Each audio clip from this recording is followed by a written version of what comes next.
You wake to a tapping on your window. It started off quiet, so quiet it could have been raindrops falling softly on the glass. You don't believe that, do you? This isn't the first time you've heard the tapping and the pattering of little feet outside your second-story window, like little people were racing across the side of the house.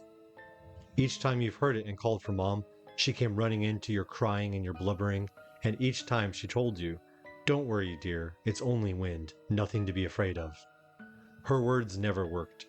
Sure, you felt relief while she was in the room, stroking your hair and hushing away all your fears, but the moment she left, you were alone, in the dark room, with the window facing the open waters of the lake.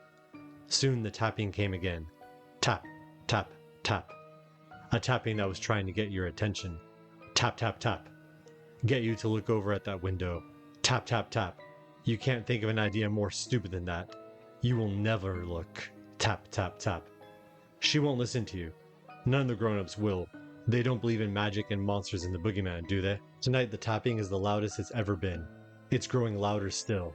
You're afraid the glass will crack and something will get in. Something with big old teeth and nasty little eyes. Like the giant bird Halloween decorations Mrs. Carruthers keeps on her lawn all year. Mom says she's a loon, and you have to agree with her. Who else keeps scary things like that even when it's Christmas? Insanity. The tapping is a full-on banging now. Bang, bang, bang. You're too afraid to peek out from under the covers. Bang, bang, bang. Your heart will explode if you should see something at your window. You promised yourself not to look, remember? Bang, bang, bang. Maybe it will go away if it can't see you. Bang, bang, bang. Like the bullies at school. Like Billy, the big redhead kid who smells like roast beef. He doesn't bother you much anymore since you stopped wearing your Pokemon shirts to school. But no, dear Ricky. This isn't going to work. The tapping and the pattering and the banging is shaking the wall now.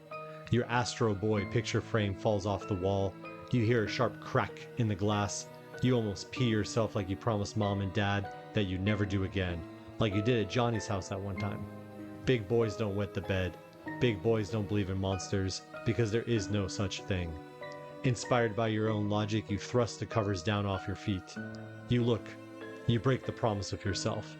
Just as Mom opens your door and flips on the lights, you saw something, didn't you? In that split second at the window, you saw the beady red eyes and the long crooked nose, didn't you? You saw it dip out of view as if it just flew away into the night. Mom, there's a monster outside. Ricky, Mom says as she sighs and sits on your bed, hand resting on your blanket-covered knee. Why were you hitting the window? You woke us up. Monsters! Honey, this is the third night in a row. Please, just let me stay with you and Dad tonight. It's gonna get me. I thought you said you wanted to be a big boy. And what do big boys not believe in? But I saw it at the window. It flew away when you turned on the lights. It had red eyes like lava. You jump on the bed and wave your arms around. Maybe the ritual dance will convince her this time. She furrows her brow and stands with arms crossed over her chest. Bed. Now, she says. You slam down on the mattress in obedience. She walks over to the window and opens it. How brave she is, you think. Maybe a little stupid too. See, she says as she leans out the window and comes back inside. No monsters hanging on. She shuts the window and locks it. She examines the glass. Did you throw something at this? There's a big crack. You shake your head furiously, but she silences you with the hard and freezing stare that only mothers can pull off. She'd give Medusa a run for her money. I don't want to hear any more, okay? And tomorrow we'll talk about what chores you can do to pay off this window. You nod your head, and she seems pleased as she turns off the light and leaves the room. No use in arguing with adults. They never see what you see. They're too busy with things that don't matter, like taxes and mortgages and who has the shinier car in the driveway. But you know what matters, don't you? To have a night where you don't shake yourself to exhaustion and then on to sleep. To not have to hold in the pee for another night because you're petrified for your feet to touch the dark floor like a black lake, so exposed to the gap under the bed. To not get got by the monsters. That's what matters, Mom. No sooner has she left the room than the tapping comes back. Pitter-patter, pitter-patter. Not at your window, no. Now it's running along outside the wall. The pitter-patter of little feet. They run up and down and left and right. Pitter-patter, pitter-patter. They stop at the part of the wall nearest to your bed. The wall is a few feet away from you, but still, you squirm your body away from it, just in case. How you wish you could melt into that bed and wake up in the morning to the smell of pancakes and the opening of presents. You try to imagine that's what heaven must be like. These thoughts are wiped away by the tapping.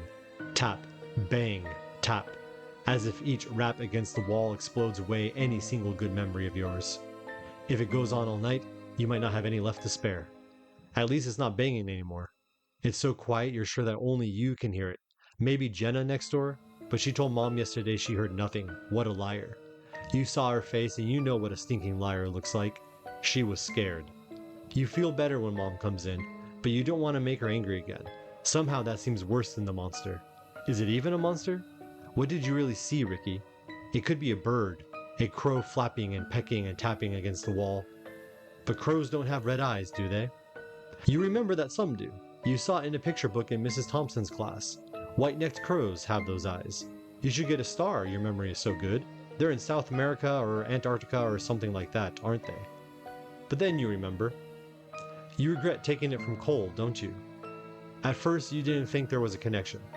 But now as the footsteps on the wall become louder and louder, tap, bang, bang, as your imagination conjures a little man dancing on the wall, you know, don't you? It has to be because of that doll. Bang, bang, bang.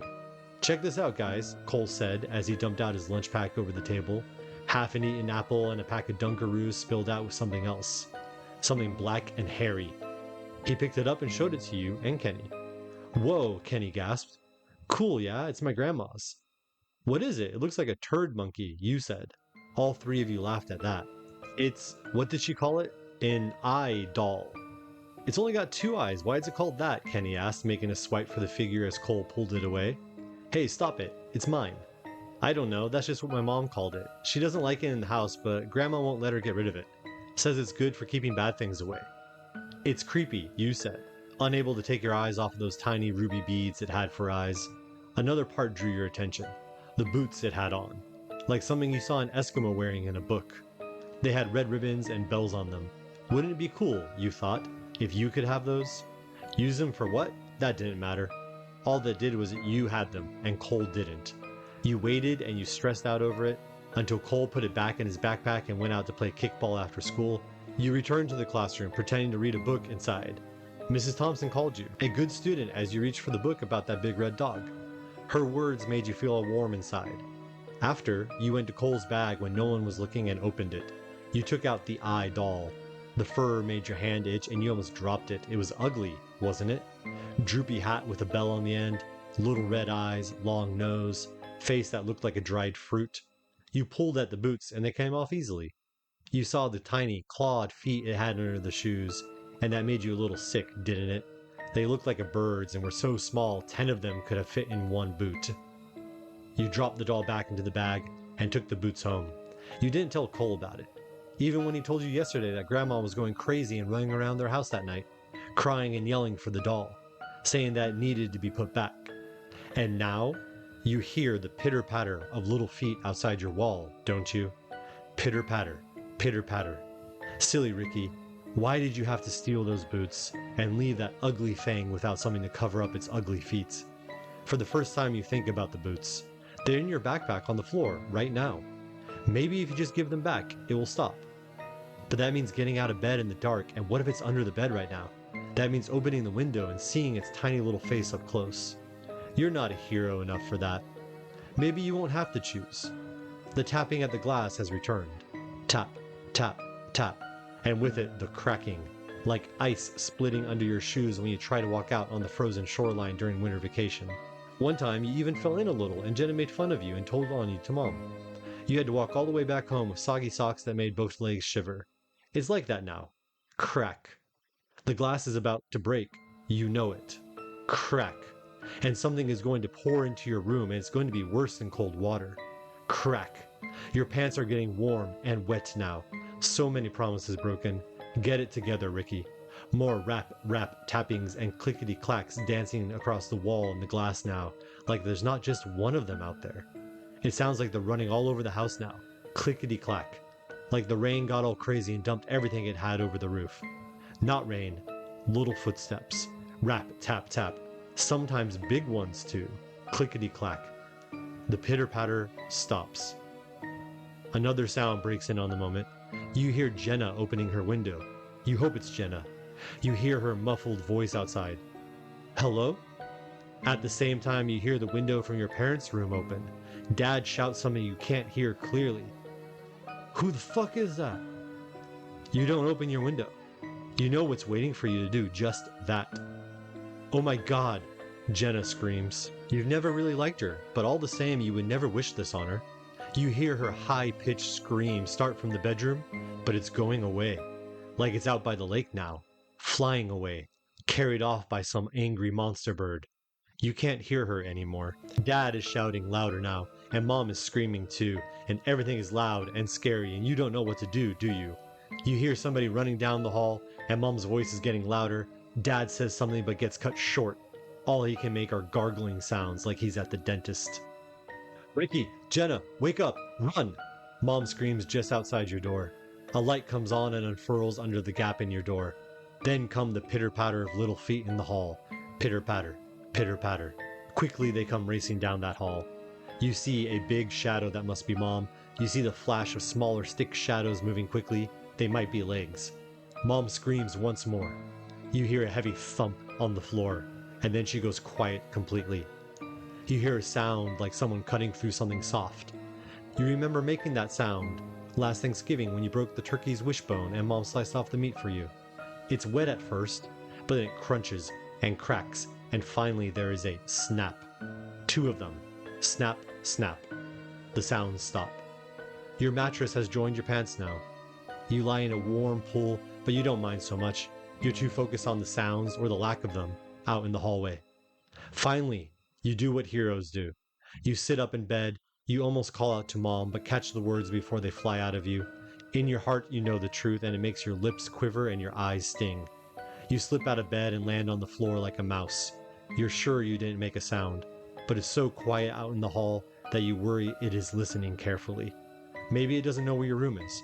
Maybe it had to come in through an open window. Maybe it can't open doors. Can't eat maybe, Mom used to say.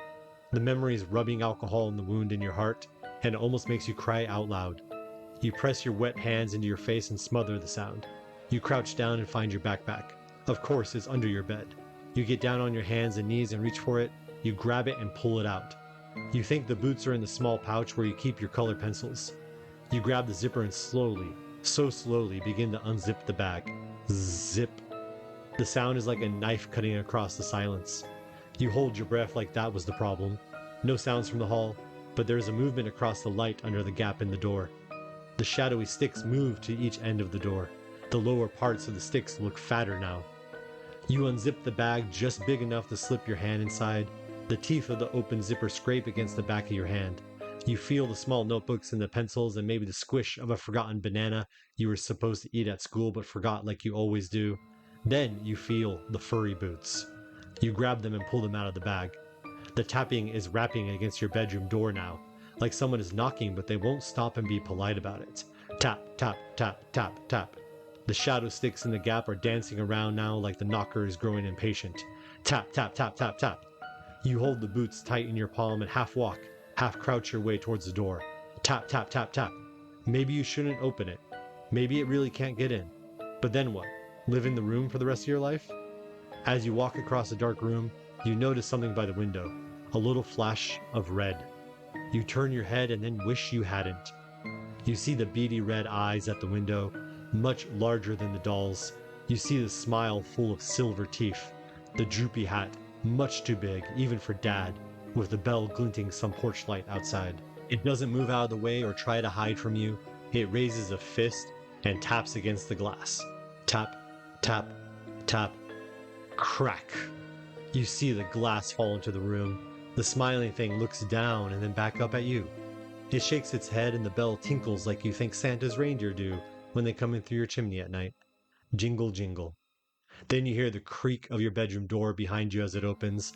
The tapping stops. The thing at the window is gone. The pattering of feet behind you is growing loud and heavy. Pitter-patter, pitter-patter. The tinkling of a bell with every step. Jingle, jingle. The light from the hall fills your room and you see your own shadow stretch from your feet to the broken window. Then you see a bigger shadow that swallows your own. You close your eyes and hold out the boots. Please. That's about all you can say. You hold out the boots hoping it will take them and go. No thank you. I won't be needing thems no more. And yours ain't right, is they? The voice is that of a child's. Younger than you. Maybe a girl, maybe a boy. The accent is funny, you almost don't understand what it says. You hear the pitter-patter of heavy feet scuffle out of your room, and then in the hall and then down the stairs. You hear the front door open, but don't hear it close. You stay like that, eyes closed, legs shaking so hard your knees clack together, clack, clack. You almost fall to the ground and have a good cry. No, that's not what heroes do. You open your eyes and turn around. You see Mom, lying in the hall. You walk over to her. You see her eyes opened and not blinking and her mouth shaped like a scream. You look down at her legs and notice red streaks are across the lower part of her blue pajama pants.